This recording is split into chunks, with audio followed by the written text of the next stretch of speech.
Moi, c'est Majesté, le mannequin du jour. Le mannequin du jour.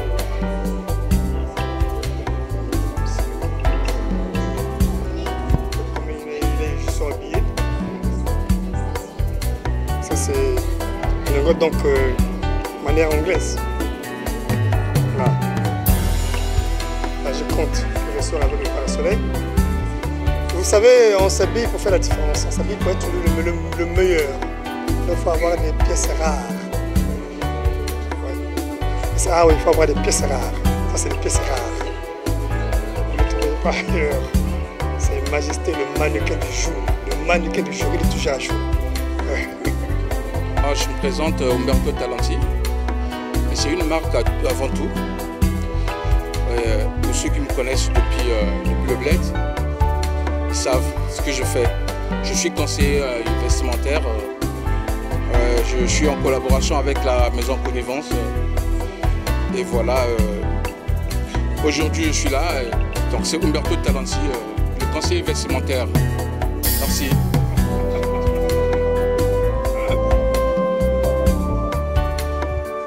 Bonjour, moi c'est Gentleman Piso, le mannequin de luxe. L'élégance à l'habitude. Voilà. Donc voilà, nous sommes là. S'habiller, c'est un métier. Nous avons fait ça d'un métier aussi. Parce que vraiment, il y a des années que nous sommes dedans. Donc je dis, c'est mon dada. Voilà, ça c'est mon Doliprane. Quand j'ai mal à la tête, je me mets juste en tenue vestimentaire, c'est fini quoi, j'ai plus rien. C'est un Doliprane, voilà, avec les billes d'abeille. Voilà. Sur un fond de verre, faut le faire. Voilà. L'élégance à l'habitude. Merci bien. Et voilà donc, moi c'est le cardinal Burel, le roi de Bac-Pékin, apôtre de la paix, le sapologue artiste. Voilà, donc c'est comme vous pouvez le constater. Ici on voit bien citer au tennis. Hein? Voilà. Je suis en Weston là. Weston. Timmy Weston. Voilà. J'ai pas de commentaires à faire, regardez vous-même.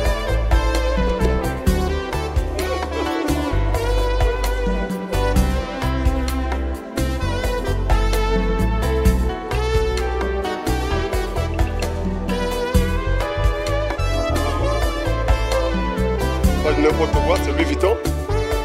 Voilà. Je vous remercie.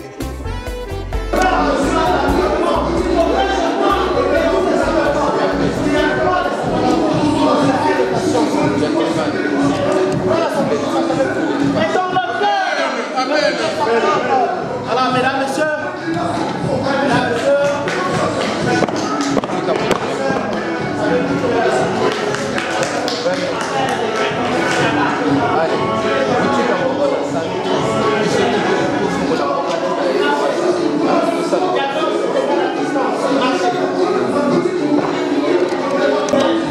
les 14.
voilà, les poitiers.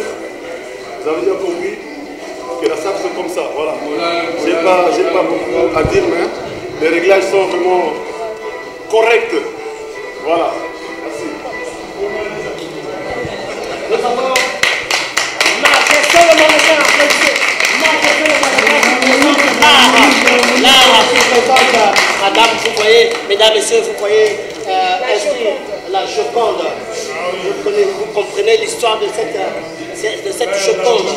Alors, vous comprenez, l'homme est comment de s'appeler. Ça se passe ici. Dans quelle nature il est, dans quelle psychologique il est.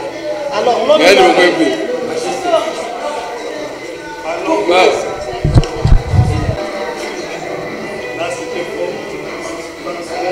n'oubliez pas que vous avez l'harmonisation qui descend, qui va du ciel et tombe et descend jusqu'au bas.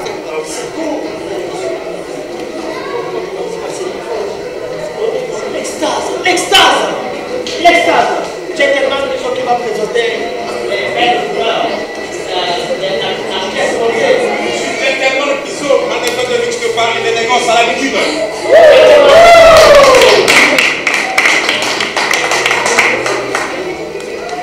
Je suis sur les nids d'abeilles, si vous avez constaté.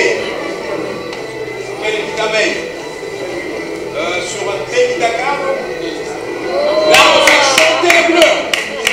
Voilà.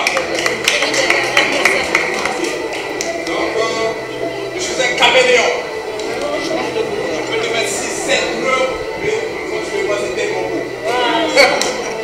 Comme un jardin que je vis en face. Ça. Merci bien.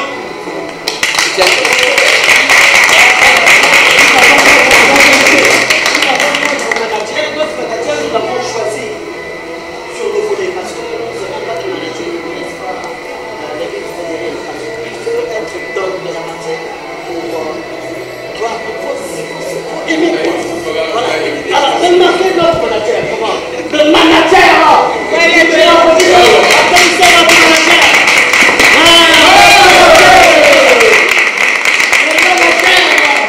Alors, le manager, il est en début Dakar.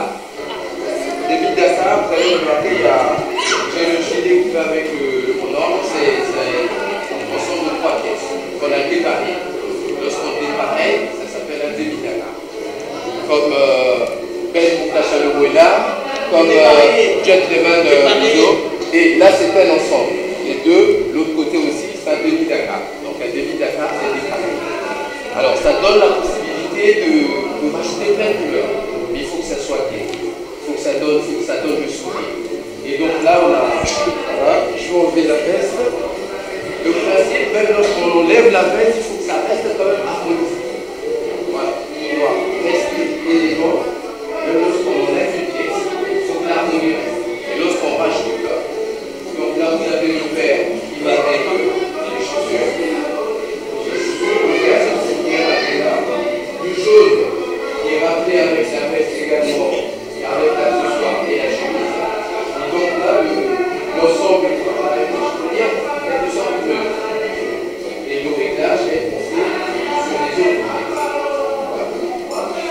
Voilà un Dakar bien travaillé. Bien travaillé,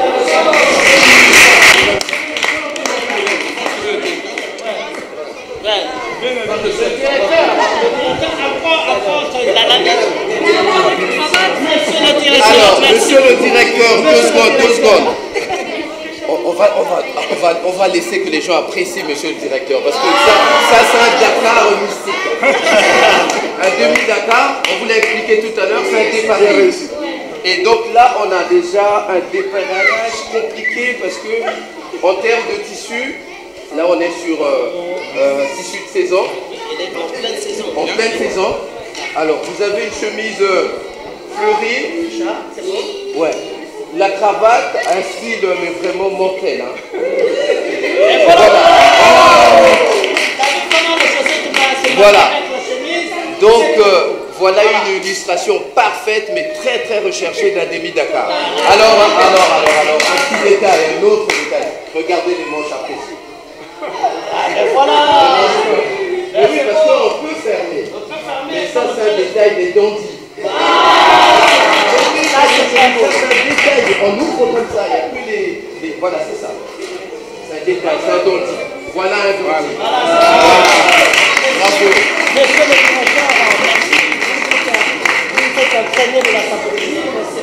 sapologie s'intègre dans la culture du Congo. Et je précise un petit peu, j'avais une amie congolaise qui me disait, au Congo, on a une culture de, comment elle disait ça, d'apparat. Et alors je me demande comment ça s'intègre avec la culture du Congo, comment on passe de boubou, de tenues plus traditionnelles à la sape, avec des tenues qui me semblent être qui empruntent à l'Occident. Bon, merci bien. Car en fait, depuis les années 60, pendant l'indépendance, quand les colons sont rentrés au Congo, ceux qui ont ramené le système vestimentaire, ils l'ont ramené parce qu'ils ont appris auprès des Français comment ils étaient, comment ils s'habillaient. Donc ils ont ramené. Le demi-Dakar est sorti, le costume, c'était une tenue. Nous, souvent, les agents de la RATP à l'époque, les contrôleurs, la tenue qu'ils mettaient là. Et ils ont ramené ça et s'habillaient comme ça en cravate. Donc même les gens qui avaient beaucoup d'argent, des moyens, son cousin était toujours en cravate, en système européen. Mais vous savez, nous on précise que c'est au retour des anciens combattants en 1900, au retour de la Première Guerre mondiale. Et donc c'est à partir de là que, de fil en aiguille, nos parents, nos grands-parents, ils sont rentrés dedans, ainsi de suite. Et finalement ça aboutit à la SAP en 1980. Mais elle est depuis les années 60-70, depuis 30-40, voilà, les années 30, ainsi de suite. Et donc maintenant, la nouvelle vague est arrivée. Après, il y a eu une remodélation. On a remodelé la SAP pour qu'elle devienne sapologie. Voilà, donc du coup, de la SAP à la sapologie, c'est pareil. C'est un jeu de mots. Est-ce qu'il y a une voilà. Est-ce qu'il y a une manière de s'habiller qui est avec les tenues congolaises traditionnelles? Ou est-ce que c'est forcément avec les codes occidentaux? Non, tout est... Non, mais la sapologie ou la SAP, c'est un état d'esprit. On n'a pas besoin, même en étant en grand boubou, on est bien élégant, voilà. Et puis on pratique là, c'est un état d'esprit, on peut s'habiller en panne, c'est un état d'esprit, peu importe, mais dans votre esprit, vous dites que vous êtes un sapologue et vous êtes dans les rites et rimes, mais il faut connaître, quand tu pratiques cet art, il faut connaître les codes, il faut connaître la diatance, ce que vous venez de voir. Voilà, la diatance, c'est le nkelo, le savoir parler, le savoir tchatcher. Voilà, c'est important. Merci. Oui? Monsieur le Président, je pense bien que la SAP, vous avez une certaine tendance, vous avez amorcé des procédures pour que l'UNESCO puisse reconnaître la sapologie en tant que patrimoine. Qu'est-ce que vous en dites? Oui, on est derrière ce dossier. Vous savez que je vous rappelle que c'est un long processus. Le process est long. Vous savez même, parlons de la rumba congolaise. Vous savez, la rumba congolaise, elle est depuis 1900. Mais la rumba congolaise rentre à l'UNESCO après. Maintenant, vous avez dit que ce n'est pas encore effectif. Mais c'est pas encore totalement ça, mais déjà les prémices déjà de son entrée à l'UNESCO est déjà là. Mais bon, pour la SAP également, nous sommes là, mais sauf que dans la SAP, nous avons, comme la rumba congolaise, les deux Congos, la SAP aussi, c'est les deux Congos. Il faut que les deux Congos s'accordent pour que l'UNESCO mette le pas pour que demain, ça soit officialisé comme patrimoine immatériel congolais. Voilà, donc nous sommes derrière ce dossier en tout cas. Nous faisons des réunions avec l'ambassadeur du Congo à l'UNESCO et les deux Congos à l'UNESCO, Osebi, que je salue très fort. Donc vraiment derrière, on est en train de bosser sérieusement. Mais qu'à cela ne tienne, moi j'y crois. Moi je crois que ça va arriver très bientôt qu'on le pense. Voilà. Monsieur le Président, il y a un débat qui circule entre les deux jargons, sapologie, sapologue et sapologie. C'est quoi? Est-ce que c'est sapologie ou sapologie? Non, en fait de compte, non. Voilà, je t'explique qu'au départ, elle est sapologie. Le lapsus lingué, au départ, elle est sapologie. Le lapsus lingué a fait qu'au lieu de prononcer P, on prononce po. Voilà la seule, voilà. En fait, le compte, quand on prononce sapologie, ça veut dire la même chose. Ce qui présente, parce que si on parle par sapologie, on nous dira la société des ambianceurs et des personnes élégantes. Le E comme sigle, sapologie comme sigle, sapologie comme mot, sap. Donc, sapologie, le O, c'est comme le mot. Le E, c'est comme le sigle. Société des ambianceurs et des personnes élégantes. Parce que quand on enlève élégante dans SAP, il n'y a plus rien. Voilà, voilà c'est un peu ce qu'il faut expliquer en tant que son fondateur. Voilà, c'est arrivé que ceux qui peuvent prononcer le P prononcent, ceux qui peuvent prononcer le PO prononcent. Mais ça veut dire, c'est une science qui étudie la société des ambianceurs et des personnes élégantes. Et ceux qui pratiquent la sapologie ou la sapologie s'appellent des sapologues ou sapologues, peu importe. Voilà, les deux mots sont collés, les deux mots sont ensemble. Et son créateur, c'est celui qui est en face de vous, le milliardaire en vêtements. Donc c'est moi. Merci, Monsieur le Président. Juste pour compléter, car au fait, ce que le Président a ramené dans la SAP, c'est comme l'Ancien Testament et le Nouveau Testament. La sapologie, c'est le Nouveau Testament. On n'a pas oublié l'Ancien Testament. Donc c'est comme ça. C'est juste pour compléter ça. Et ça a enjancé beaucoup de choses. Il a intensifié beaucoup de choses. Il a ménagé beaucoup de choses. En ce moment, c'est parti jusqu'au Congo. Avant qu'avec la SAP, les gens dans les enterrements s'habillaient en noir et blanc ou en tenue de deuil. Maintenant, comme nous sommes là, quelqu'un accompagne un deuil au cimetière. Un corps au cimetière pour un enterrement, il va assister. Il peut s'habiller comme il peut. Par rapport à la sapologie qui a ramené ça. Merci bien. C'était Gentleman Bizo. Est-ce que vous avez plusieurs tenues ou seulement une? Vous en avez plusieurs? Oui. Alors lui, c'est pour ça que je l'ai appelé lui, parce que c'est le... Voilà. C'est-à-dire que vous savez, le milliardaire en vêtements, c'est... voilà, vous comprenez, c'est un milliardaire en vêtements, c'est que c'est une personne qui a beaucoup de vêtements. Voilà, beaucoup de vêtements. Et donc c'est pour ça, au lieu que je sois milliardaire en dollars, ou en euros, ou en francs belges, ou francs, je suis le milliardaire en vêtements. Parce qu'au moins, on ne viendra pas me dire, la banque ne viendra pas, on ne m'envoyera pas les impôts pour dire, mais monsieur, vous n'avez pas payé vos impôts. Ce sont des vêtements. Donc j'en ai plein les vêtements et que je peux les changer. Parce que s'il fallait changer toute la journée, on peut en changer comme on veut, tous les jours, comme on veut. Voilà. Et donc pour le sapeur, la notion de l'abondance en vêtements, l'abondance est importante. Alors, l'autre élément dans l'abondance, il y a effectivement l'aspect du nombre, mais aussi il y a être malin dans l'achat. Par exemple, lorsqu'on achète les 3 pièces, ça vous donne la possibilité avec 3 pièces de mettre de plusieurs manières. Là, je l'ai mis pantalon et le gilet, mais demain, je peux choisir de mettre que le pantalon et la veste sans le gilet. C'est aussi une manière de profiter. Voilà. Et sinon, la prochaine fois, je mets juste le pantalon avec une autre veste simple. Donc, il faut acheter malin, penser complémentarité à chaque fois. Et voilà, donc la notion, effectivement, l'abondance permet de jouer avec les vêtements parce que ça reste un jeu. Voilà. Merci Annie. Merci. Merci Annie, merci. Décidé qu'on allait mettre à l'honneur le Congo. Moi, j'étais absolument ravi parce que tout de suite, je me suis dit, on va pouvoir parler de la SAP. Et donc là, quand mes collègues m'ont dit, pourquoi pas le Congo? J'ai dit, oui, on fonce, parce que j'ai pensé à la SAP et aux sapologues. Et voilà, j'ai essayé de jouer le jeu. Voilà, j'espère que c'est réussi. Voilà. Merci à vous. C'était vraiment un très très beau moment. Merci. Merci.